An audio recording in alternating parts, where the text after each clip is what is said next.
Sebut saja namaku Diana, umurku 21 tahun. Aku adalah anak sematawayang terlahir dari pasangan pengusaha yang bisa dibilang sukses di bidang garmen di ibu kota negara kita ini.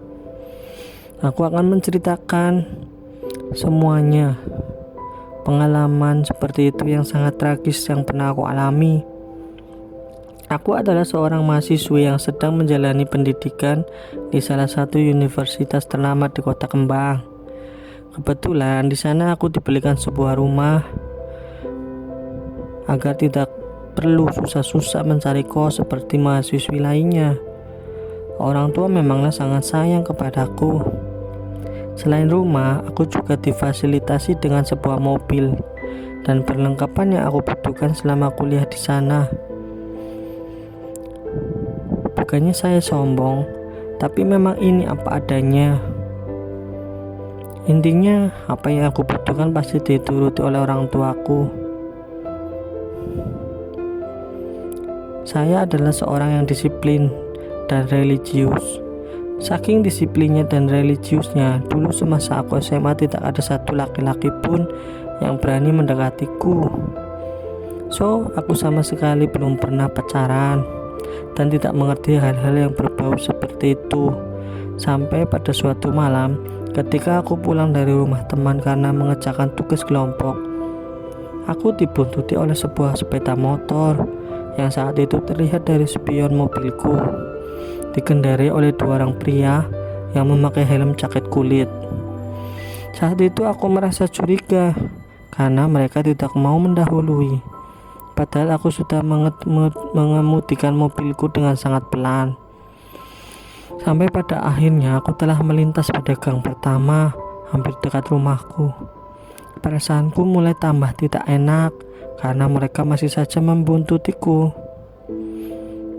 Sebenarnya rumahku dan temanku tidak terlalu jauh, namun untuk menempuh perjalanan harus melewati gang jalan yang sempit yang hanya pas dilewati satu mobil.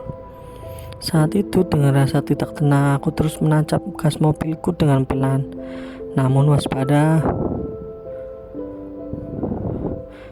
Sampailah aku di rumah. Sesampainya di rumah, aku bergegas membuka gerbang rumah dan memasukkan mobilku ke dalam garasi. Sebelum memasukkan mobil, tak lupa aku sedikit melirik kendaraan itu, masih ikutin aku atau tidak.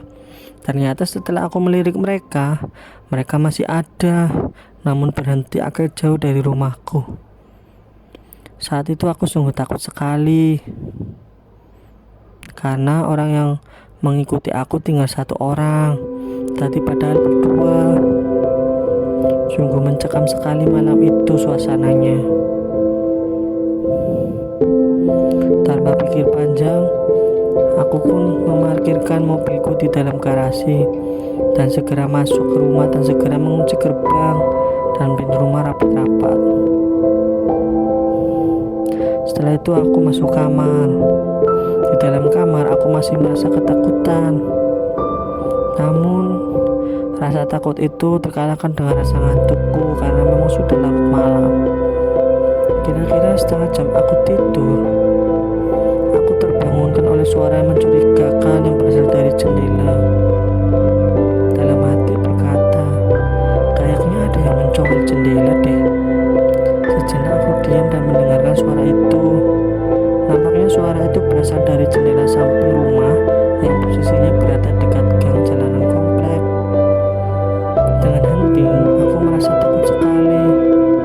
Wajar saja aku takut karena saat itu aku hanya sendirian.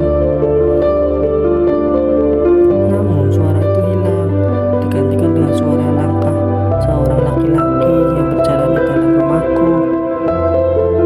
Tak lama, aku pun segera menyalakan lampu kamarku dan bergegas membuka pintu kamar secara perlahan. Sungguh nasib, ketika aku sedang membuka pintu dan bermaksud mengintip, dengan cepatnya seseorang mendorong pintu kamarku dengan keras, sehingga pintu itu membentur kepalaku sampai aku terpental ke belakang. Dengan posisi terjatuh, aku melihat seorang pria tinggi besar menggunakan tutup kepala. Saat itu aku sangat shock dan takut sekali. Aku hanya bisa diam dan tidak bisa berbuat apa-apa. Aku tak mampu berteriak. Aku hanya mampu memandangi pria itu. Tanpa banyak bicara, dia langsung menyeretku dan membantingku ke ranjangku. Tanpa belas kasihan, pria itu menindih dan menyekap mulutku dengan telapak tangannya yang besar dan kuat itu. Saat itu aku sungguh tidak berdaya. Bahkan saking takutnya, aku sampai tidak mempunyai pikiran untuk berteriak dan meminta tolong. Yang aku rasakan saat itu hanya rasa takut diiringi dengan detak jantung yang kencang dan keringat dingin yang keluar dengan derasnya. Karena tindihan dan gerakan berontak dariku, lingerie putih yang aku kenakan saat itu pun tersingkap, sehingga hal itu membuat paha dan celana dalamku terpampang jelas di depan mata pria itu. Posisiku kini ditindih dengan tubuhnya. Tangan dan mulutku ditekan dengan kuat oleh tangannya, dan tubuhku ditahan oleh tubuhnya. Pria itu berkata, "Bisa diam gak kamu? Kalau kamu gak bisa diam, saya bunuh kamu sekarang juga." Aku pun takut. Suasana menjadi menyeramkan. Orang itu perlahan melepaskan tangannya dari mulutku. Aku benar-benar tak berani berteriak.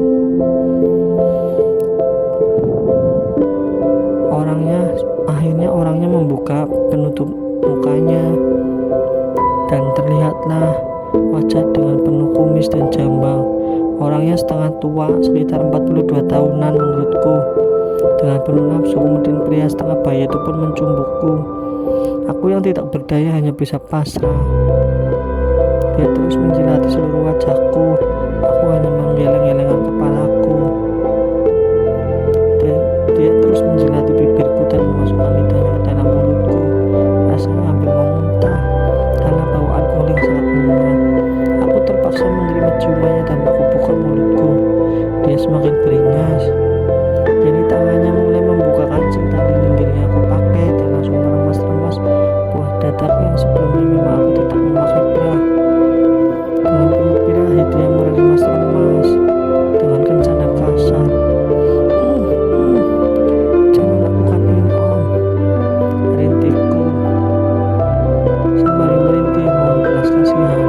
Tanpa sengaja aku mendesah. "Sudah, diam saja kamu, jangan banyak omong. Sudah, nikmati saja," dia berkata. Dengan nafsu tawa dan rasa girang, dia terus menjamah bolaku yang belum pernah tersentuh satu laki-laki pun.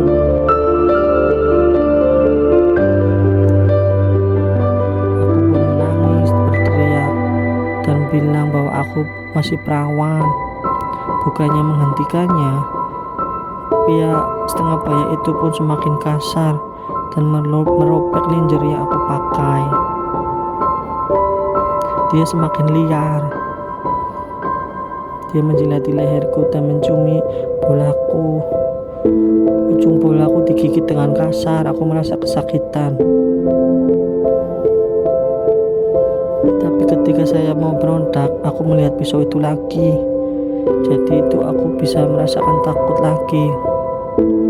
"Jangan, Pak, lepaskan aku." "Diam, jangan berontak atau aku akan memukulmu," ucapnya mengancamku. Karena itu aku hanya bisa pasrah dan menikmatinya saja.